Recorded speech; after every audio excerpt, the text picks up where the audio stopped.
साथियों, मैं नमन निशारी और आज का हमारा सब्जेक्ट है कि सर्वस्व दान क्या था। और तुलसीदास जी ने कहा था, सर्वस्व दान दीन सब काहू, यही पावा राखा नहीं ताहू। इस चौपाई का अर्थ और सर्वस्व दान का अर्थ और उसका महत्व आज आप सुनने जा रहे हैं। तो आप हमारे दर्शकों को बताइए कि सर्वस्व दान क्या था। और तुलसीदास जी ने जो चौपाई में लिखा है, सर्वस्व दान दीन सब काहू, जेहि पावा राखा नहीं ताहू, इस चौपाई के माध्यम से वो लोगों से क्या कहना चाहते? देखिए नमन जी, मैं आपको बताऊं, सर्वस्व दान दीन सब काहू, यही पावा राखा नहीं ताहू जी। इसके संदर्भ में एक बार क्या हुआ जी।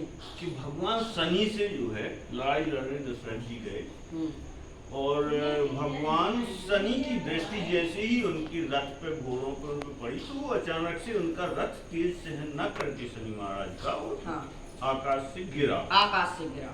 जैसे ही गिरा, जटायु जी ने देखा कि अरे महाराज दशरथ का रथ नीचे आ रहा है यार, ऐसा ना हो कहीं इनको नुकसान पहुंच जाए। तो उन्होंने रथ को वहीं थाम लिया अपनी ताकत की दम पे।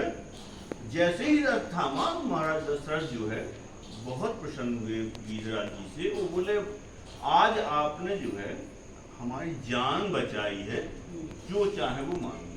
जी।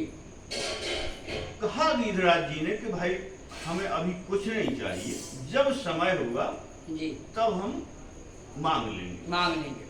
जैसे ही महाराज दशरथ के यहाँ राम जी का, भरत जी का, लक्ष्मण जी का, शत्रुघ्न जी का जन्म हुआ तो वहां अयोध्या में जन्मोत्सव मनाया जा रहा था। तो वहां जो है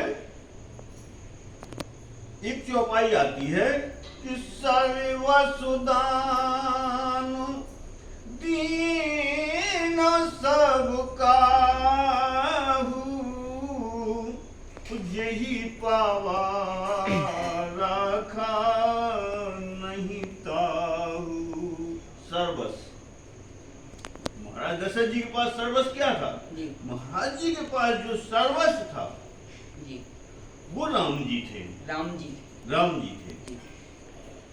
तो उन्हीं राम जी को गीधराज जी ने कहा, वो राम जी बहुत अच्छे लगे, बोले राम जी को हमें दे दो। जैसे ही उन्होंने कहा कि राम जी को हमें दे दो, बस इस चीज ने तत्काल गीधराज जी को समझाया कि गीधराज जी, राम जी का आप पालन पोषण कैसे करेंगे? ठीक है, मांग तो लिया आपने, दे देंगे, लेकिन पालन पोषण कैसे करेंगे? गीधराज जी ने कहा कि ये बात तो सही है भाई, कैसे पालन पोषण करेंगे? उनकी बात तत्काल समझ में आ गई। तो सर्वस्व दान दीन सब काहू, सब कुछ दे दिया, सब कुछ। और जो पावा राखा नहीं ताहू, लेकिन तत्काल जो है गीधराज जी ने उन्हें राम जी को वापस कर दिया। जो पावा राखा नहीं ताहू, लेकिन एक शर्त कर दी। देखो महाराज, अंतिम समय में जो एक पुत्र अपने पिता के लिए करता है, वो राम जी हमारे लिए करेंगे। देखो राम जी ने वही किया। जब सीता हरण होता है तो सीता जी की रक्षा करने के लिए जटायु जी रावण से लड़ जाते हैं और प्राण त्याग देते हैं। देखिए आप, कितनी अच्छा लिखा तुलसीदास जी ने जी कि जल भर नयन कहीं रघुराई। जैसे ही गीधराज जी को देखा मृत्यु अवस्था में, मरणासन अवस्था में जिसे बोलते हैं, तो जल भर नयन कहीं रघुराई, तात कर्म निज ते गति पाई। बोले आपने इतने अच्छे कर्म करे हैं कि हम आपके सामने आपके मरते टाइम आ गए हैं, और कहो तो हम आपको जिंदा करने। बोले नहीं महाराज, जिंदा नहीं करने, अब आप वही करेंगे जो एक पुत्र अपने पिता के लिए करता है। तो अविरल भगत मांगे वर। उन्होंने कहा कि आप अपनी भक्ति हमें देंगे। गीधराज जी ने क्या मांगा? अविरल भक्ति मांगी भगवान की। अविरल भगति मांग बर, गीत गयो हरिधाम।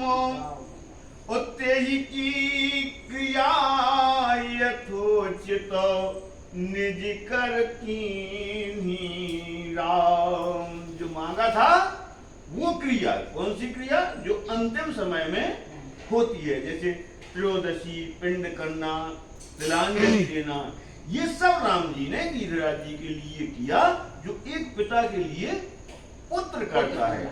इसीलिए जो वो लिखा है पहले, जी। सर्वसुदान दीन सब काहू। भगवान राम दशरथ जी के सर्वस्व थे, उन्होंने सब कुछ गिरिराज जी को दे दिया। दे दिया था। फिर देखो, जेहि पावा राखा नहीं ताहू, और उनने तत्काल उनको वापस कर दिया। बोल सियावर रामचंद्र जय। जी, तो आपका बहुत बहुत धन्यवाद।